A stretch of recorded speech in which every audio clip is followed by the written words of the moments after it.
नमस्कार दोस्तों, मैं संदीप कुमार दुबे आप लोग के लिए कक्षा 11 की केमिस्ट्री को आज हम लोग जानेंगे। रसायन विज्ञान को पिछले पार्ट में आप लोग जान चुके थे कि रसायन विज्ञान किसे कहते हैं, रसायन विज्ञान के जनक कौन हैं, ठीक है, तथा उनके कितने भाग हैं मुख्य रूप से। आज हम लोग रसायन विज्ञान को अध्ययन करने के लिए सबसे पहले छोटे छोटे चीज़ों के बारे में जानना अति आवश्यक है। जैसे परमाणु किसे कहते हैं, अणु किसे कहते हैं, तत्वों के अणु क्या कहलाते हैं, यौगिक के अणु क्या होते हैं, इन सब चीजों के बारे में जानना अति आवश्यक है।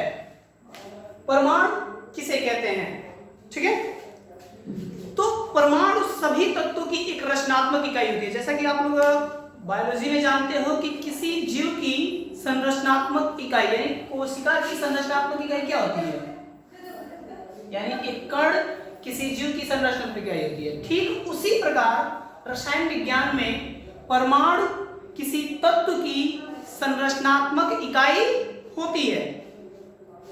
हमने बताया परमाणु क्या होती है, किसी तत्व की, जैसे हीलियम हुआ या फिर हाइड्रोजन हुआ, लिथियम हुआ, अन्य जो भी कण हैं वह सभी क्या हैं, इनके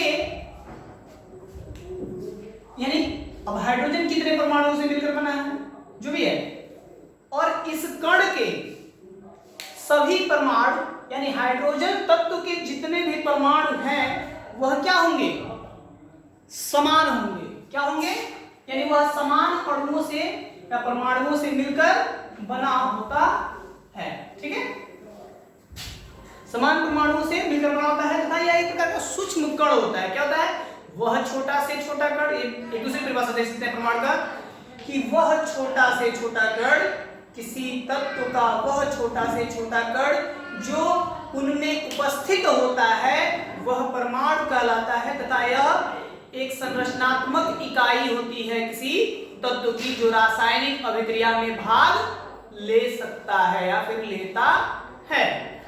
अलग अलग परमाणुओं के लिए, जैसे मान लीजिए अगर हाइड्रोजन परमाणु का कोई तत्व है, हाइड्रोजन तत्व का कोई परमाणु है तो वह हीलियम के परमाणु से भिन्न होगा, यानी अलग होगा, या तो थोड़ा छोटा होगा या बड़ा होगा, या फिर इसकी रासायनिक प्रकृति और गुणधर्म क्या होंगे, अलग होंगे।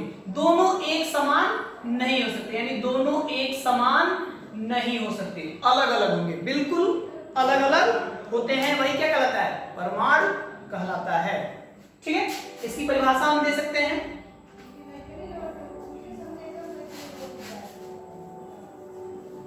यानी परिभाषा हम दे सकते हैं कि परमाणु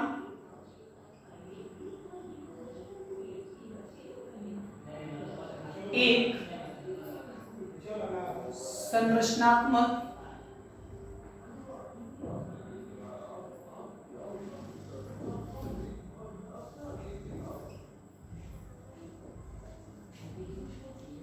इकाई, एक संरचनात्मक इकाई होता है तथा वह एक तत्व के लिए समान कण जबकि एक दूसरे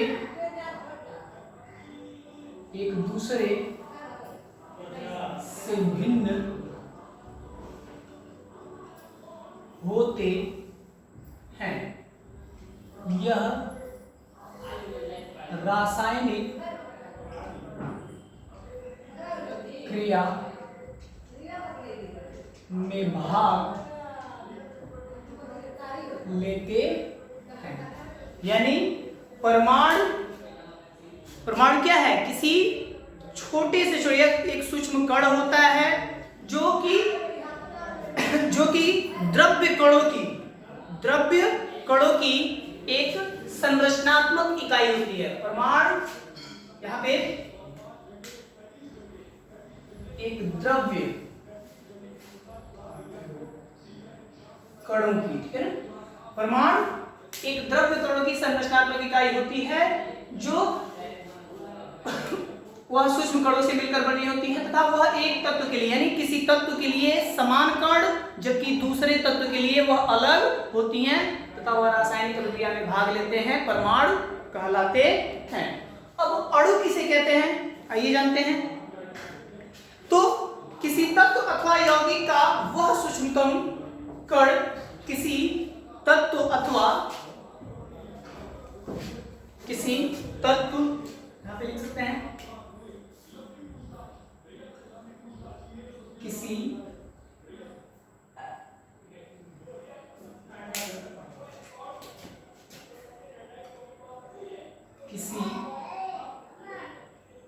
तत्व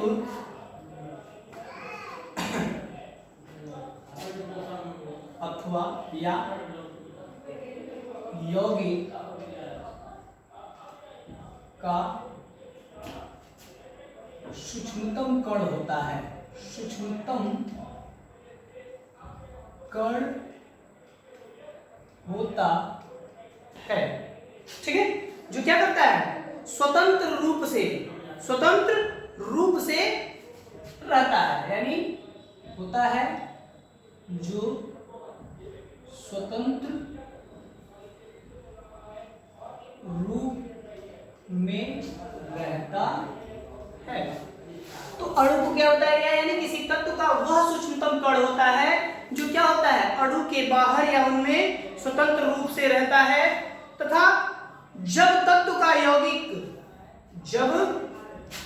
उस तत्व का यौगिक के सभी गुणधर्म समान रूप को प्रदर्शित करता है, गुणधर्म को प्रदर्शित करता है, ठीक है। अणु कहते हैं यानी किसी तत्व का यौगिक वह सूक्ष्मतम कण होता है जो स्वतंत्र रूप में रह सकता है तथा वह किसी रासायनिक अभिक्रिया में भाग ले सकता है, ठीक है। अब तत्वों के अणु क्या चीज है आइए जानते हैं। तो किसी तत्व के अणु एक प्रकार की परमाणुओं के बने होते हैं, यानी अणु किसी तत्व के जो अणु होते हैं, किसी तत्व के अणु एक समान परमाणु से एक समान न करके यहाँ पे एक ही प्रकार के कर देते हैं, एक ही प्रकार के परमाणु से मिलकर बने होते हैं, ठीक है।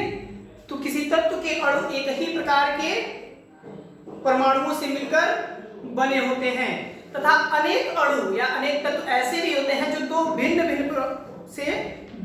परमाणुओं से मिलकर बने होते हैं। तो तत्व क्या हुआ, जैसे मान लीजिए एग्जांपल में यहाँ पे हम दे सकते हैं, एग्जांपल के रूप में हाइड्रोजन, हीलियम, लिथियम, ठीक है, ETC। जबकि अगर परमाणु की बात करें तो हम दे सकते हैं N2O2 Cl2 ETC, यानी भिन्न प्रकार के कुछ ऐसे भी तत्व होते हैं जो दो परमाणुओं से मिलकर बने होते हैं, वह N2O2 और Cl2 के रूप में पाए जाते हैं, ठीक है। अब इसके बाद यौगिक के अणु क्या चीज है, यौगिक के अणु तो भिन्न भिन्न तत्वों के परमाणु एक निश्चित अनुपात में कह सकते हैं, लिखते हैं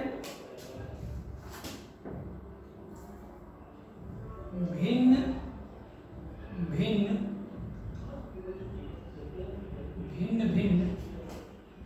तत्वों के परमाणु भिन्न तत्वों के परमाणु एक निश्चित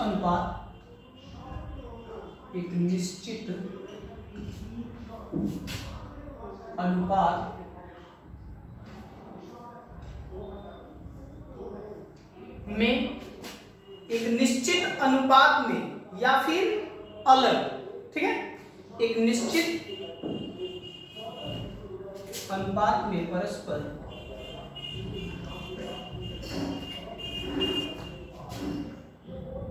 संयोग कर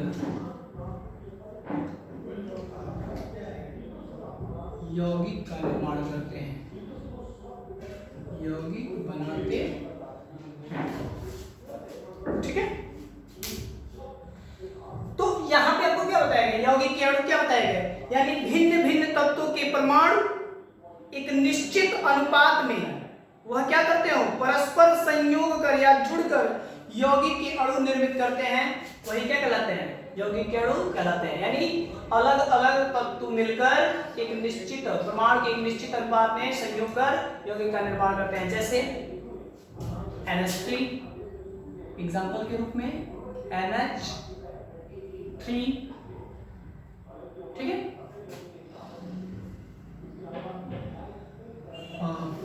H2SO4 EtC, ठीक है। आयन क्या कहलाते हैं, आवेशित परमाणु अथवा परमाणुओं का ऐसा समूह, यानी परमाणु का वह समूह, परमाणु का वह समूह जिन पर आवेश उपस्थित होती है, जिन पर आवेश उपस्थित होती है, वह आयन कहलाती है, आयन कहलाती है। ठीक है, या फिर ये भी दे सकते हैं परमाणु का वह समूह जिन पर आवेश उपस्थित होता है, यानी चाहे वह धन आवेश हो या ऋण आवेश हो, वह दोनों ही उपस्थित हैं, किसी एक भी उपस्थित, कोई एक उपस्थित है, वह क्या कहलाएंगे, आयन्स कहलाती हैं। और आयन दो प्रकार की होती हैं, आयन दो प्रकार की, एक तो होती है धनायन और एक होती है ऋणायन, ऋणायन केटायन और एक होता है एनायन,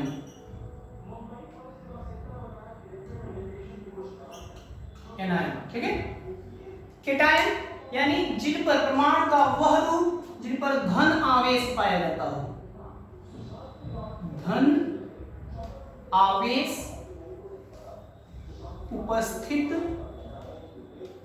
होता है। जैसे में कैल्शियम पॉजिटिव,